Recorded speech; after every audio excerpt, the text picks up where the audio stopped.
Dictée de Jésus le 9 août 1943. Ceux qui ne connaissent pas l'amour et qui n'ont pas la conscience tranquille craignent la mort, et ils sont la majorité. Lorsqu'ils se sentent menacés de mort à cause d'une maladie ou de l'âge ou pour toute autre raison, ils commencent à avoir peur, ils s'affligent, se révoltent. Ils tentent même de toute leur force et par tous les moyens de fuir la mort. Mais en vain, car quand vient l'heure marquée, aucune précaution ne sert à l'écarter. L'heure de la mort est toujours juste, car elle est établie par Dieu. Moi seul suis le maître de la vie et de la mort, et si certains moyens de mort qu'utilisent les hommes à l'instigation du démon ne sont pas les miens, les sentences de mort, imposées pour délivrer une âme d'un trop grand tourment, ou pour l'empêcher de commettre des fautes plus grandes, sont toujours de moi. Maintenant, écoute. Le don de la vie, d'une longue vie, pourquoi puis-je l'accorder? Pour deux raisons. La première est que la créature qui en jouit est un esprit illuminé qui a pour mission d'être un phare pour d'autres esprits encore enveloppés des ténèbres de la matérialité. Un grand nombre de mes saints sont parvenus à un grand âge précisément pour cette raison. Et moi seul sais avec quelle ardeur ils désiraient, au contraire, venir à moi. La deuxième est que je donne une longue vie pour fournir à une créature informe le moyen, tous les moyens de se former. Études, amitié, saintes rencontres, douleurs, joie, lecture, les punitions des guerres ou des maladies. Je lui donne tout pour faire en sorte qu'elle grandisse dans mon âge, qui n'est pas comme le vôtre. Je veux dire que grandir dans mon âge signifie grandir dans ma sagesse. Et on peut être adulte dans mon âge tout en étant des enfants dans le vôtre, ou être puéril dans mon âge en ayant 100 ans dans le vôtre. Je ne regarde pas l'âge de votre chair qui meurt, je regarde votre esprit, et je voudrais que vous deveniez des esprits qui savent marcher, parler, agir avec fermeté, et non des esprits balbutiants et chancelants, impuissants comme des tout-petits. Cela explique pourquoi je dis mon « assez » très vite dans le cas de créatures que je trouve adultes dans la foi, la charité, la vie. Un père désire toujours retrouver ses enfants, et avec quelle joie, une fois qu'ils ont terminé les études et le service militaire, ne les serre-t-il pas sur son cœur? Le bon père que vous avez aux cieux agirait-il autrement? Non.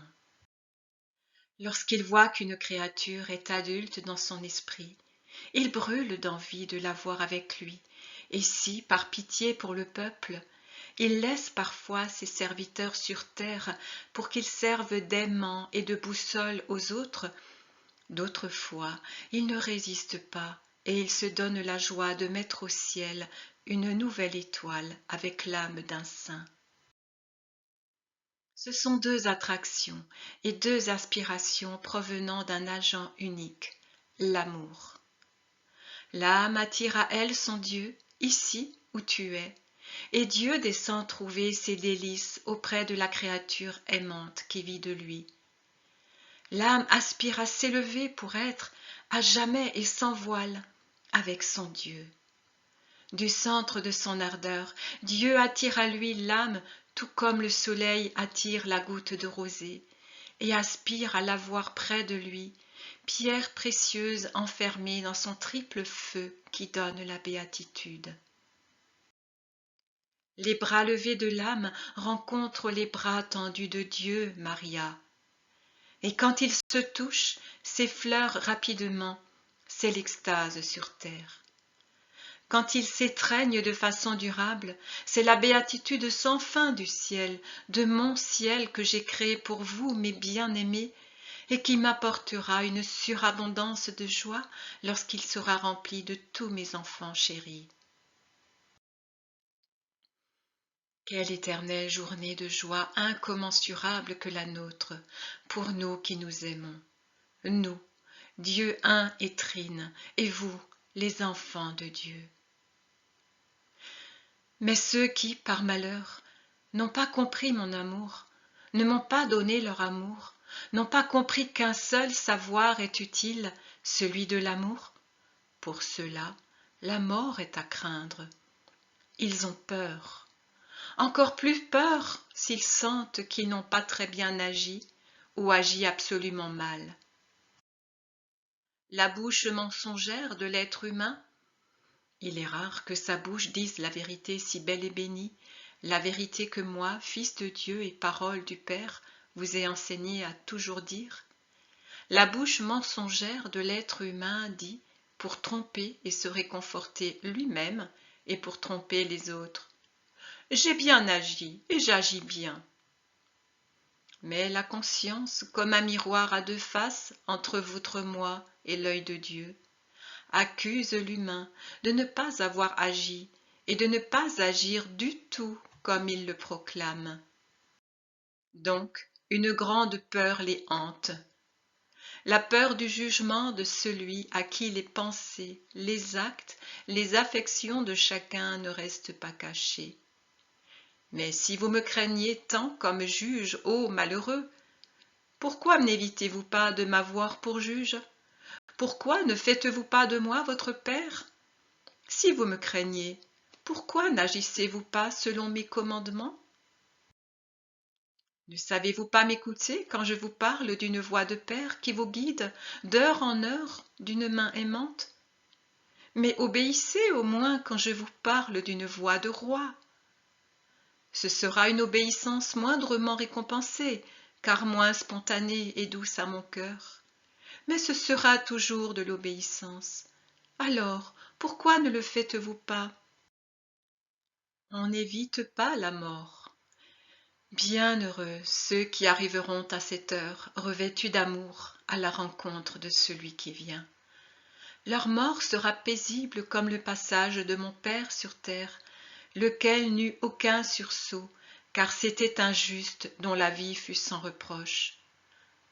La fin de ceux qui ont aimé sera joyeuse comme le sommeil de ma mère, qui sur terre ferma les yeux sur une vision d'amour, puisque toute sa vie, qui ne connut pas le péché, fut amour, et les rouvrit au ciel en se réveillant sur le cœur de Dieu. Sais-tu, ma joie, comme ce sera beau pour toi aussi?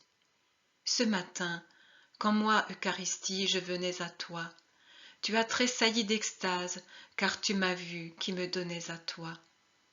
Mais ça, ce n'est rien, un petit grain d'extase jeté dans ton cœur, un seul, pour que tu ne sois pas réduite en cendres, et tu l'as senti. Tu as cru mourir d'émotion.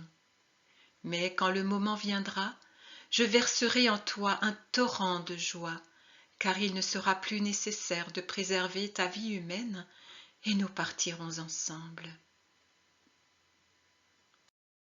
Courage, encore un peu de souffrance par amour pour ton Jésus, et puis ton Jésus abolira ta douleur pour se donner lui-même à toi complètement, lui-même, joie sans mesure.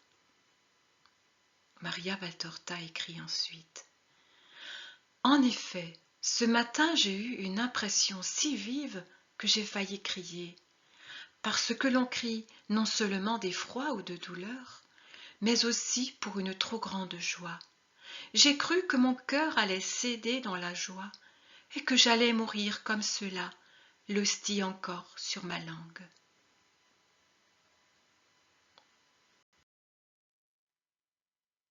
Dictée du 10 octobre 1943.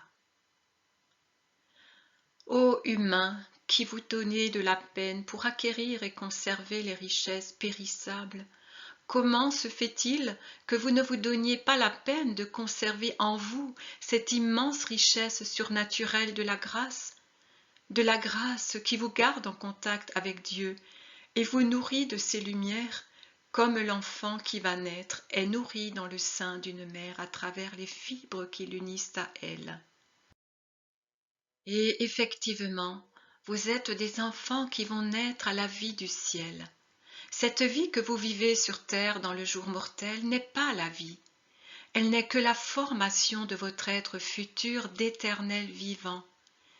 L'existence humaine est la gestation qui vous forme pour vous donner à la lumière, à la vraie lumière, et non à la pauvre lumière brumeuse de cette terre. Je vous porte en moi comme une mère qui forme son enfant, et je vous entoure et vous protège de ma propre personne. Je vous nourris de mon aliment pour vous faire naître immortel à l'heure de ce que vous appelez la mort, et qui n'est rien d'autre qu'un passage d'une phase inachevée à l'œuvre achevée, de la ségrégation en un espace limité à la liberté sans limite, des ténèbres à la lumière, des caresses entravées à l'étreinte absolue de l'âme avec son Père. C'est ce que vous appelez mourir. Avec votre savoir orgueilleux, vous ne savez pas donner aux choses leur nom correct, et, tels de jeunes enfants, vous désignez les choses d'un nom erroné. Je veux vous enseigner ce que c'est que mourir, et qui sont les morts. Mourir, c'est se séparer de Dieu comme un enfant qui se sépare prématurément de l'organe maternel et se putréfie dans la cavité qu'il expulse dans la douleur. Les morts sont ceux qui, ayant été expulsés ainsi, ne diffèrent pas de la dépouille d'un animal qui se décompose au soleil et sous la pluie dans une ornière d'une route de terre, objet de dégoût pour qui la voit. C'est cela la mort. C'est cela que d'être mort. Le péché est la cause qui vous sépare de Dieu et fait de vous une chair corrompue et putrescente, repas de Satan qui vous a empoisonné pour vous dévorer, proie pour sa faim de dévorateur d'âmes et d'ennemis de Dieu, créateur des âmes.